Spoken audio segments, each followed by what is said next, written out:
Serikali imeimarisha mifumo ya ulinzi wa mtoto katika vituo vya usafirishaji kwa kuanzisha madawati 14 ya huduma za ustawi wa jamii kwenye stendi za mabasi 13 na dawati moja kwenye bandari ya Dar es Salaam. Madawati mengine yako katika mikoa ya Tabora, Mbeya, Dodoma, Kagera, Arusha, Morogoro, Songea, Shinyanga, Njombe na Mwanza. Madawati haya yana lengo la kutoa huduma za haraka, rafiki na jumuishi kwa makundi maalum, hususan watoto wanaosafiri ambao wana viashiria vya kuingia mtaani na kuokoa wale waliopo mtaani.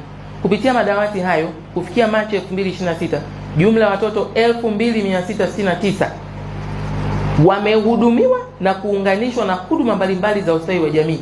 Hasa hili jeshi lingeingia mtaani, mheshimiwa, karibu 3000. Ni hatari sana. Madawati hayo pia yanahudumia watu wazima wenye mahitaji ya huduma hizo, ambapo watu wazima 2479 walipatiwa huduma. Kwa hiyo tuna shida ya watu wazima na wenyewe wakimbia mtaani kwenda kufanya kazi, kuomba huko mtaani. Jambo lingine tunalofanya, wizara kwa kushirikiana na wizara za kisekta imeendelea kutoa elimu ya wajibu wa wazazi na walezi katika malezi na matunzo ya familia yenye kauli mbiu isemayo familia bora taifa imara, kupitia mikutano ya hadhara ambapo jumla ya wazazi au walezi 400 walipata elimu. Pia elimu ilitolewa kwa waandishi wa habari kutoka vyombo mbalimbali vya habari. Wazazi na walezi 469,634 walipatiwa mafunzo kupitia majukwaa mbalimbali yaliyohusisha viongozi wa dini.